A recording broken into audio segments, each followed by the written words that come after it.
wanted to introduce you to a project I'm working on, which I would consider affordable for pretty much everybody. So this is a good opportunity to practice your standard zigzag and straight stitch embroidery for children or adults who want to practice. And what I have here is a red, super cheap tablecloth, $4 Canadian, for Christmas. But it has these motifs in it, which you should be able to see there. It's very thin fabric, hence I've had to put water-soluble stabilizer in here just to stitch it so it didn't pull too much when doing the stitching. But you see there are lots of different motifs here to practice on. Got the small presents there. Around the outside is much bigger size, so that's easier. But what you'll be able to see here is that I've just done boring zigzag to take the patterns to make them a little more interesting. Now what I'm going to do is put colors around the inside. I could have done it around the outside, the bells could be in gold or brass, or here we've got baubles and stars, and we've got Father Christmas, Santa Claus. So I could have done him and with white bubbles and beards and stuff. But for this case, I'm just doing basic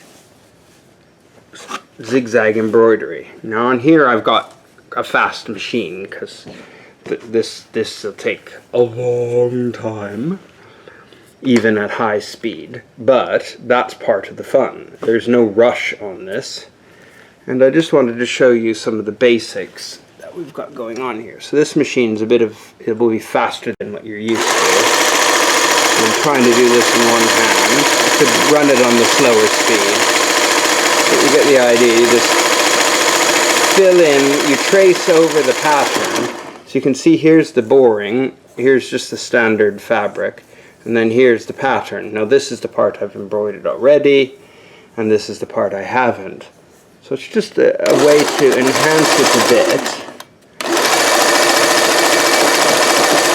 And all you do is set it to a reasonable zigzag width, and then thread paint. So the next part of where this can become cheap is with the thread you're using. If you use embroidery thread, it's going to be quite expensive. In this case, I've just got red overlocker or serger thread. You can see I've used the embroidery thread up now, so I've just switched over to this. It doesn't matter for this project. This thread is just fine, and the color, of course, is an exact match, which is a bonus. But instead of an embroidery spool, which might cost you $5 to $10, you can usually get that huge spool for like a $5 per shop. So that makes a huge difference on something this size, because you could go through quite a number of spools of thread if you stitch all of the motif in here. But because I can do white or green, I'll do purple, I'll do some gold in the middle bit just to smarten it up a bit.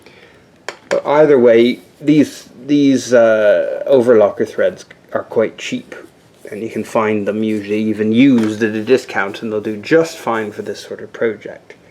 So it'd be quite fun for you to just buy this. It would maybe cost you $10, but it'd keep you busy for hours and hours and hours, which is part of the fun. And it's a perfect way of training on how to do this so you get a really good result.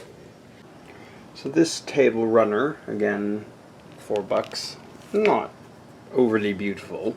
However, I will be able to use those patterns for sure to do some embroidery with.